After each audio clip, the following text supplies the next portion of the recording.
না, এবার এই বিষয়ে আসলে একটু বেশি বলতে হুম। চাচ্ছিলাম, কারণ জি হচ্ছে যে বলেন। মাসুদ কামাল ভাই যেভাবে বললেন আমি বিষয়টাকে অন্যভাবে দেখি।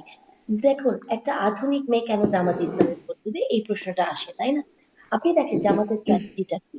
জামাত খুব স্মার্ট কিছু মেয়েদেরকে নিয়ে আসছে। আপনি দেখবেন যে আমাদের মতো বিশ্ববিদ্যালয়ের শিক্ষকরা তাদের চক্ষুশূল, কারণ আমরা যে ন্যারেটিভ তৈরি করি তার পক্ষে যায় না। কিন্তু আমার থেকেও ধরেন আরো আধুনিক পোশাক পরা কোনো একজন শিক্ষিকা, যিনি কিনা নায়িকার থেকেও কম কিসের মানে এরকম ট্যাগ দিয়ে তাকে মানে দেখানো হয়, হ্যাঁ? তিনি কিন্তু জামাতের কর্মী, তাই না? বা মানে জামাতি ইসলামীর সাথে তিনি আছেন। এগুলো কেন করে জামাতি ইসলাম?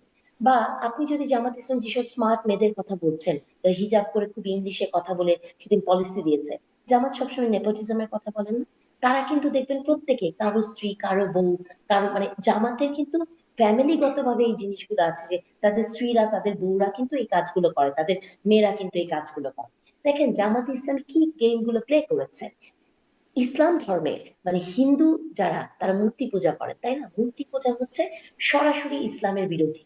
আপনি কোনো বিধর্মীকে বিয়ে করতে গেলে, খ্রিস্টানকে বিয়ে করতে গেলে প্রথমে মুসলমান হওয়ার দরকার নেই, কিন্তু হিন্দুকে যদি আপনি বিয়ে করতে চান তাহলে কিন্তু তাকে প্রথমে মুসলমান হবে।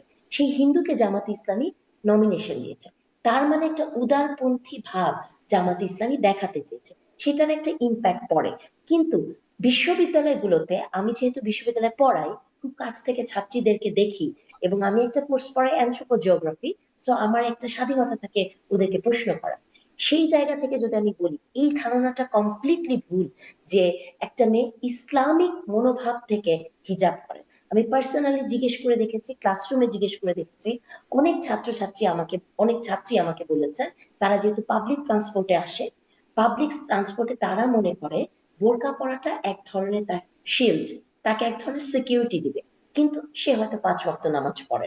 এরকম এমন কয়েকজন মেয়ে আছে যারা আমাকে বলেছেন যে ম্যাডাম, হলে ঘুম থেকে উঠতে দেরি হয়ে যায়, তো ভেতরে কি পড়া থাকে ওটা নিয়ে চিন্তা করি না, বোরকা পরে চলে যাই।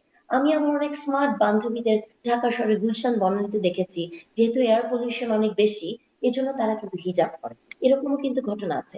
এমনও হুম। আমি অনেক মানুষকে চিনি, শারমিন আপা, আমার ধারণা আপনিও চিনেন, সকালবেলা হিজাব করে অফিসে যাওয়ার সময়, বিকালের পার্টিতে হিজাব করেন।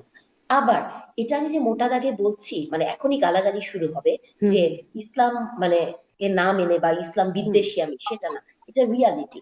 একটা জায়গাতে আপনি দেখবেন বাংলাদেশের পাবলিক বিশ্ববিদ্যালয়টা পুরা বাংলাদেশের রিফ্লেকশন না। পাবলিক বিশ্ববিদ্যালয়ে কত হাজার ছাত্রী পড়ে। পাবলিক বিশ্ববিদ্যালয়টাতে কি হয়েছে জানেন? গত 10-15 বছর পাবলিক বিশ্ববিদ্যালয়ে কারা পড়তে এসছে এটা আপনাকে দেখতে হবে। আমাদের সময় পাবলিক বিশ্ববিদ্যালয়ে পড়াটা কিন্তু একটা স্টেটাস সিম্বল ছিল না, যে আপনি মেধাবী পাবলিক বিশ্ববিদ্যালয়ে পড়েন, বাবার যতই টাকা থাকুক না কেন। এখন কিন্তু আপনার বাবার টাকা আছে, আপনি মেধাবী, আপনি বিদেশ যাচ্ছেন। বা আপনি মেধাবী, বাবার অত টাকা নাই, আপনি প্রাইভেটে পড়ছেন। এবং আপনি মেধাবী, আর কিন্তু মানে টাকা পয়সা কিছুই নাই, আপনি পাবলিকে যাচ্ছেন। এবং পাবলিকে আমি এটা মানে খুব শক্ত সামর্থ্য ভাবে বলতে চাই, পাবলিকে এখন 50, 60, 70% স্টুডেন্ট মাদ্রাসা ব্যাকগ্রাউন্ড থেকে আসে, একটা দরিদ্র জনগোষ্ঠী হুম। পাবলিক হুম। বিশ্ববিদ্যালয়ে আসে।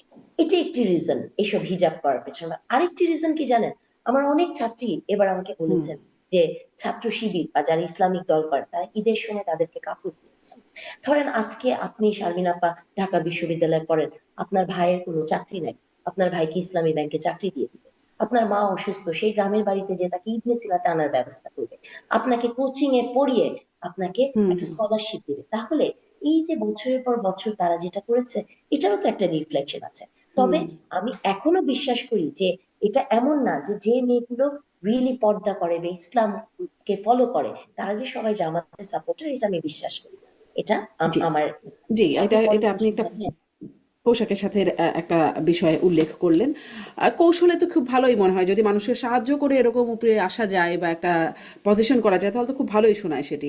আমি আসলে শুরু করলাম যেটি দিয়ে সেটির দিকেই শেষ করি, যে ভোটের প্রচারণা, ভোটের পরিবেশ দিয়ে শুরু করেছিলাম, সেটি দিয়ে একটু শেষ করি। যে দেখছিলাম আজকের খবরের শিরোনাম, ঢাকার বেশিরভাগ আসনই ঝুঁকিপূর্ণ এবং শঙ্কা লুট হওয়া যে অস্ত্র সেটি একটা শঙ্কার কারণ তৈরি হয়েছে। কিন্তু আমাদের স্বরাষ্ট্র উপদেষ্টা তো বলেছেন যে লুট হওয়া অস্ত্র উদ্ধার হয়নি, কিন্তু এটি নির্বাচনের সময় ব্যবহৃত হবে না, এই প্রতিশ্রুতি তিনি দিচ্ছেন। আসলে লুট হওয়া অস্ত্র কতটা শঙ্কা তৈরি করে, আর স্বরাষ্ট্র উপদেষ্টার প্রতিশ্রুতিতে একটুখানি আশ্বাস পান কিনা মাসুদ কামাল?